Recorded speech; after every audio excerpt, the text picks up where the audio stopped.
ಪಾಕಿಸ್ತಾನದ ವಿರುದ್ಧ ಸಮರ ಬಹುತೇಕ ಸನ್ನಿಹಿತ. ಮುಹೂರ್ತ ಫಿಕ್ಸ್ ಮಾಡ್ತಾ ಭಾರತೀಯ ಸೇನಾಪಡೆ. ಪಾಕಿಸ್ತಾನದ ಗಡಿಯಲ್ಲಿ ಸೇನೆಯ ಆರ್ಟಿಲರಿ ದಳದಿಂದ ಡ್ರಿಲ್ ನಡೆಸಲಾಗ್ತಾ ಇದೆ. ಪಾಕ್ ಆಕ್ರಮಿತ ಕಾಶ್ಮೀರದ ಸಮೀಪದಲ್ಲೇ ಯುದ್ಧಾಭ್ಯಾಸವನ್ನ ಮಾಡಲಾಗ್ತಾ ಇದೆ. ಅತ್ಯಾಧುನಿಕ ತೋಪುಗಳೊಂದಿಗೆ ಸಮರಾಭ್ಯಾಸ ನಡೆಸಲಾಗ್ತಾ ಇದೆ. ಗಡಿ ಯುದ್ಧಕ್ಕೂ ಆರ್ಟಿಲರಿ ದಳದಿಂದ ಸಮರಾಭ್ಯಾಸ ನಡೆಸಲಾಗ್ತಾ ಇದೆ. ಆ ಮೂಲಕ ಭಾರತ ಯುದ್ಧಕ್ಕೆ ಸಂಪೂರ್ಣವಾಗಿ ಸಜ್ಜಾಗಿದೆ ಅನ್ನೋ ಸಂದೇಶವನ್ನ ರವಾನೆ ಮಾಡಲಾಗ್ತಾ ಇದೆ.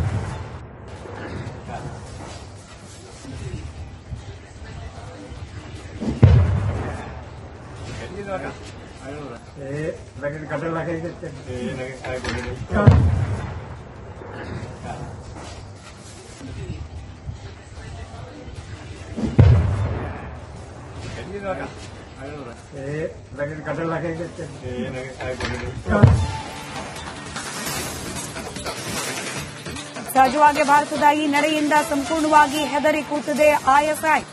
ಭಾರತ ಸೇನಾ ಚಟುವಟಿಕೆಗಳಿಂದ ಐಎಸ್ಐ ಕಂಗಾಲಾಗಿದೆ. ಐಎಸ್ಐ ಪಾಕಿಸ್ತಾನದ ಬೇಹುಗಾರಿಕಾ ಸಂಸ್ಥೆ. ಭಾರತದ ಗಡಿಯುದ್ದಕ್ಕೂ ಕೂಡ ಕಣ್ಣಿಟ್ಟಿದೆ ಐಎಸ್ಐ. ಪ್ರತಿ ಗಂಟೆಗೊಮ್ಮೆ ಮಾಹಿತಿಯನ್ನ ಪಡೆದುಕೊಳ್ತಾ ಇದೆ ಪಾಕಿಸ್ತಾನ. ಇದರಲ್ಲೂ ನೇರವಾಗಿ ಪಾಕ್ ಆಕ್ರಮಿತ ಕಾಶ್ಮೀರದ ಗಡಿ ಭಾಗದಲ್ಲೇ ಭಾರತೀಯ ಸೇನಾಪಡೆ ನಡೆಸ್ತಾ ಇರುವ ಯುದ್ಧ ತಾಲೀಮು. ಇದರ ಮಾಹಿತಿ ಸಿಕ್ಕ ತಕ್ಷಣ ಪಾಕಿಸ್ತಾನ ಕೂಡ ಕಂಗಾಲಾಗಿದೆ.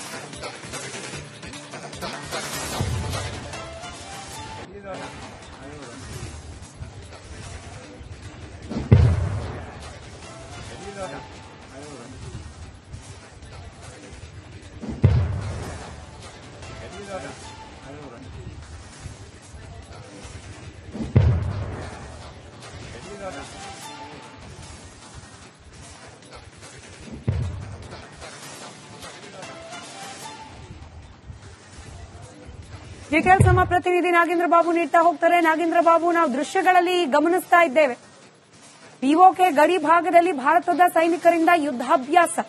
ಡೀಟೇಲ್ಸ್ ಹಂಚಿಕೊಳ್ಳೋದಾದ್ರೆ ಸ್ಮಿತಾ, ನೋಡಿ, ಇವತ್ತು ಭಾರತದ ಗಡಿ ಭಾಗದಲ್ಲಿ ಒಂದು ರೀತಿಯಲ್ಲಿ ಉದ್ವಿಗ್ನ ವಾತಾವರಣ ನಿರ್ಮಾಣ ಆಗಿದೆ ಅಂದ್ರೂ ಕೂಡ ತಪ್ಪಾಗೋದಿಲ್ಲ. ಅದಕ್ಕೆ ಪೂರಕ ಅನ್ನುವಂತೆ ನಮ್ಮ ಸೇನೆ ನಡೆಸ್ತಾ ಇರುವಂತಹ ಆರ್ಟಿಲರಿ ತಾಲೀಮನ್ನ ನಾವೀಗ ನಮ್ಮ ಸ್ಕ್ರೀನ್ ಮೇಲೆ ಗಮನಿಸ್ತಾ ಇದೀವಿ. ಎಕ್ಸ್ಕ್ಲೂಸಿವ್ ದೃಶ್ಯಾವಳಿಗಳನ್ನ, ಮಾರ್ಟರ್ ಫೈರ್ ಗಳನ್ನ ಇಟ್ಕೊಂಡು, ಮಾರ್ಟರ್ ಆರ್ಟಿಲರಿ ಫೈರ್ ಅನ್ನ ಇಟ್ಕೊಂಡು ಅಲ್ಲಿ ನಮ್ಮ ಸೇನೆ ತಾಲೀಮನ್ನ ನಡೆಸ್ತಾ ಇದೆ. ಯಾಕೆಂತಂದ್ರೆ ಎಲ್ಲದಕ್ಕೂ ಕೂಡ ಸನ್ನದ್ಧವಾಗಿರಬೇಕು ಅಂತ ಹೇಳಿ ಮೂರೂ ಸೇನೆಯ ಮುಖ್ಯಸ್ಥರ ಜೊತೆಯಲ್ಲಿ ಕೇಂದ್ರ ಸಚಿವರಾಗಿರ್ಬೋದು ಅಥವಾ ಡಿಫೆನ್ಸ್ ಮಿನಿಸ್ಟರ್ ಜೊತೆಗೆ ವಿದೇಶಾಂಗ ಸಚಿವರು ಮೀಟಿಂಗ್ ಅನ್ನ ಮಾಡಿ ಎಲ್ಲದಕ್ಕೂ ಕೂಡ ಪ್ರಿಪೇರ್ ಆಗಿರಬೇಕು ಅಂತೇಳಿ ಮಾಹಿತಿ ಅವರಿಗೆ ಸೂಚನೆ ಕೊಟ್ಟಂತ ಬೆನ್ನಲ್ಲೇ ನೌಕಾದಳ ಆಗಿರ್ಬೋದು ಅಥವಾ ಆರ್ಮಿ ಆಗಿರ್ಬೋದು ಅಥವಾ ಏರ್ ಫೋರ್ಸ್ ಆಗಿರ್ಬೋದು ಎಲ್ಲಾ ಪಡೆಗಳು ಕೂಡ ಸನ್ನದ್ಧವಾಗಿ ನಿಂತಾ ಇದೆ. ಹಾಗಾಗಿ ಅದರ ಮುಂದುವರೆದ ಭಾಗವಾಗಿ ಈ ಒಂದು ತಾಲೀಮ್ ನಡೀತಾ ಇರುವಂತಹ ದೃಶ್ಯವನ್ನ ಇಲ್ಲಿ ಗಮನಿಸ್ತಾ ಇದೀವಿ.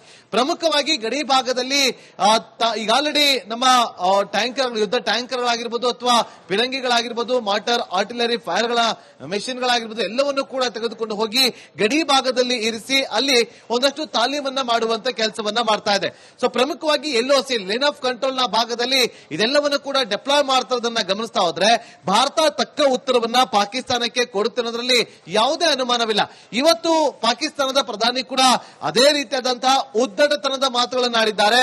ಅವ್ರು ಏನೇ ಮಾಡಿದ್ರು ಕೂಡ ಅದಕ್ಕೆ ನಾವು ಕೂಡ ಪ್ರತ್ಯುತ್ತರವನ್ನ ಕೊಡ್ತೀವಿ ಅಂತೇಳಿ ಇಷ್ಟು ದಿನ ಶಾಂತಿ ಜಪವನ್ನ ಮಾಡ್ತಾ ಇದ್ರು. ಪಾಕಿಸ್ತಾನ ಕೂಡ ಇವತ್ತು ಕೂಡ ಅದನ್ನೇ ಮಾಡಿದ್ರೆ, ನಾವು ಶಾಂತಿಯನ್ನ ಬಯಸ್ತೀವಿ, ಒಂದು ವೇಳೆ ಅವರು ಯುದ್ಧವನ್ನ ಮಾಡಿದ್ರೆ ನಾವು ಕೂಡ ಯುದ್ಧವನ್ನ ಮಾಡೇ ಮಾಡ್ತೀವಿ ಅಂತೇಳಿ ಅವರು ಕೂಡ ಎಚ್ಚರಿಕೆಯನ್ನ ಕೊಡ್ತಾರೆ. ಹಾಗಾಗಿ ಅವರಿಗೆ ತಕ್ಕ ಪಾಠವನ್ನ ಕಲಿಸಲೇಬೇಕಾದಂತ ಅನಿವಾರ್ಯತೆ, ಸಂದರ್ಭ ಎಲ್ಲವೂ ಕೂಡ ಈಗ ಇರುವಂತಹ ಹಿನ್ನೆಲೆಯಲ್ಲಿ 28 ಜನರ ಬಲಿ ಪಡೆದಂತಹ ಉಗ್ರರು, ಆ ಉಗ್ರನ್ನ ಊಟ ಹಾಕಿ ನೀರು ಹಾಕಿ ಬೆಳೆಸಿದ್ದು ಇದೇ ಪಾಕಿಸ್ತಾನ ಅನ್ನೋದು ಪ್ರತಿಯೊಬ್ಬರಿಗೂ ಕೂಡ ಗೊತ್ತಿದೆ. ಉಗ್ರರನ್ನ ಅಡಗುತಾಣಗಳನ್ನಾಗಿ ಮಾಡಿಕೊಟ್ಟು ಅವರ ಆಪರೇಷನ್ ಬೇಸ್ ಗಳನ್ನ ಮಾಡಿಕೊಟ್ಟಿರೋದು ಇದೇ ಪಾಕಿಸ್ತಾನದ ಗಡಿ ಭಾಗದಲ್ಲಿ ಅಂತೇಳಿ ಈಗ ಆಲ್ರೆಡಿ ಗುಪ್ತಚರ ಇಲಾಖೆ ಕೂಡ ಒಂದಷ್ಟು ಮಾಹಿತಿಯನ್ನ ಕಲೆಕ್ಟ್ ಮಾಡಿ ಅದನ್ನ ಕೇಂದ್ರ ಸರ್ಕಾರಕ್ಕೂ ಕೂಡ ಅದು ರವಾನೆ ಮಾಡಿರುವಂತಹ ಹಿನ್ನೆಲೆಯಲ್ಲಿ ಆ 66 ಅಡಗುತಾಣ ಅಂದ್ರೆ ಅವರ ಆಪರೇಷನ್ ಬೇಸ್ಗಳು, ಟೆರರಿಸ್ಟ್ ಗಳ ಆಪರೇಷನ್ ಬೇಸ್ಗಳೇನಿದೆ ಅದು ಆಲ್ರೆಡಿ ಟಾರ್ಗೆಟ್ ಅನ್ನ ಫಿಕ್ಸ್ ಮಾಡಲಾಗಿದೆ.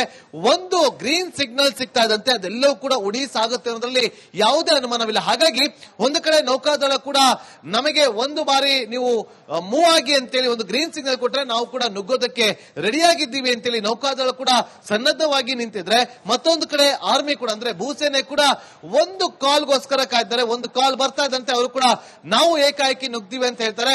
ಅದೇ ರೀತಿಯಾಗಿ ಏರ್ಫೋರ್ಸ್ ನ ಟೀಮ್ ಕೂಡ ರೆಡಿಯಾಗಿ ನಿಂತಿರುವಂತದ್ದು. ಹಾಗಾಗಿ ಇದೆಲ್ಲ ಬೆಳವಣಿಗೆಗಳನ್ನ ನೋಡ್ತಾ ಇದ್ರೆ ಸಮಥಿಂಗ್ ಏನೋ ಆಗುತ್ತೆ ನೋಡಿ. ಇವತ್ತು ಸಂಬಿತ್ ಪಾತ್ರ ಅವರು ಕೂಡ ಇದೇ ವಿಚಾರವನ್ನ ಎಚ್ಚರಿಕೆ ಸಂದೇಶವನ್ನ ಕೊಡ್ತಾ ಇದ್ರು.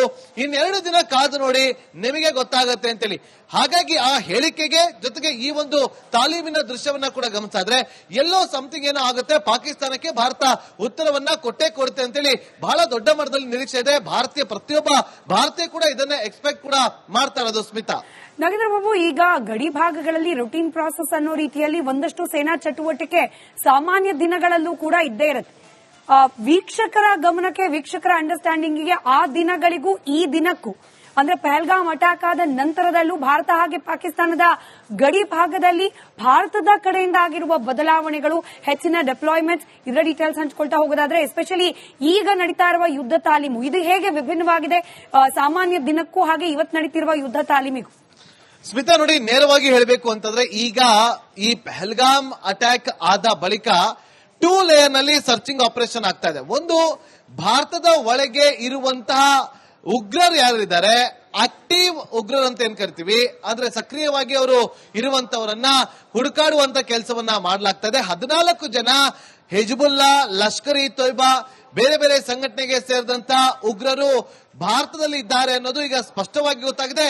ಅದಕ್ಕೆ ಸಂಬಂಧಪಟ್ಟಂತೆ ಇಂಟೆಲಿಜೆನ್ಸಿ ಬ್ಯೂರೋ ಕೂಡ ರಿಪೋರ್ಟ್ ಅನ್ನ ಕೊಟ್ಟಿರುವಂತದ್ದು ಕೇಂದ್ರ ಸರ್ಕಾರಕ್ಕೆ. ಒಂದು ಕಡೆ ದೇಶದ ಒಳಗಿರುವಂತ ಕ್ರಿಮಿಗಳನ್ನ ಮಟ್ಟ ಹಾಕೋದಕ್ಕೆ ಆ ಒಂದು ಲೇಯರ್ ನಲ್ಲಿ ಆಪರೇಷನ್ ನಡೀತಾ ಇದ್ರೆ, ಸರ್ಚಿಂಗ್ ಆಪರೇಷನ್ ನಡೀತಾ ಇದ್ರೆ, ಮತ್ತೊಂದು ಕಡೆ ಗಡಿ ಭಾಗದಲ್ಲಿ ಒಂದು ರೀತಿಯಲ್ಲಿ ಮತ್ತೊಂದು ಲೇಯರ್ ನಲ್ಲಿ ಸನ್ನದ್ಧವಾಗಿ ನಿಂತಿರುವಂತದ್ದು ನೇರವಾಗಿ ಪಾಕಿಸ್ತಾನಕ್ಕೆ ಇದು ಉತ್ತರವನ್ನ ಕೊಡಲೇಬೇಕಾದಂತ ಅನಿವಾರ್ಯತೆ. ಯಾಕೆಂತಂದ್ರೆ ಪಾಕಿಸ್ತಾನದ ಗಡಿ ಭಾಗದಲ್ಲಿ ನೋಡಿ, ಪಾಕಿಸ್ತಾನ ಮತ್ತು ಭಾರತದ ಗಡಿ ರೇಖೆ ಅಂತ ನಾವೇನ್ ಕರಿತೀವಿ ಲೈನ್ ಆಫ್ ಕಂಟ್ರೋಲ್, ಆ ಲೈನ್ ಆಫ್ ಕಂಟ್ರೋಲ್ ನಲ್ಲಿ ಇವತ್ತು ಒಬ್ಬ ನಮ್ಮ ಬಿಎಸ್ಎಫ್ ಯೋಧ ಆಯತಪ್ಪಿ ಒಂದು ಹೆಜ್ಜೆನ ಆಚೆ ಇಟ್ಟ ಅಂತೇಳಿ ಆ ಬಿಎಸ್ಎಫ್ ಯೋಧನನ್ನ ಇವತ್ತು ಕೂಡ ಅಲ್ಲೇ ಇಟ್ಕೊಂಡಿದ್ದಾರೆ. ಕಣ್ಣಿಗೆ ಪಟ್ಟಿಯನ್ನ ಕಟ್ಟಿ ಒಂದು ರೀತಿಯಲ್ಲಿ ಉದ್ದಟತನವನ್ನ ಮೆರಿತಾ ಇರುವಂತದ್ದು ಪಾಕಿಸ್ತಾನ. ವೈಟ್ ಫ್ಲಾಗ್ ಮೀಟಿಂಗ್ ಅಂತ ಕರೆಯುತ್ತೆ, ಆದ್ರೆ ವೈಟ್ ಫ್ಲಾಗ್ ಮೀಟಿಂಗ್ ಗೆ ಅಧಿಕಾರಿಗಳೇ ಬರ್ತಾ ಇಲ್ಲ.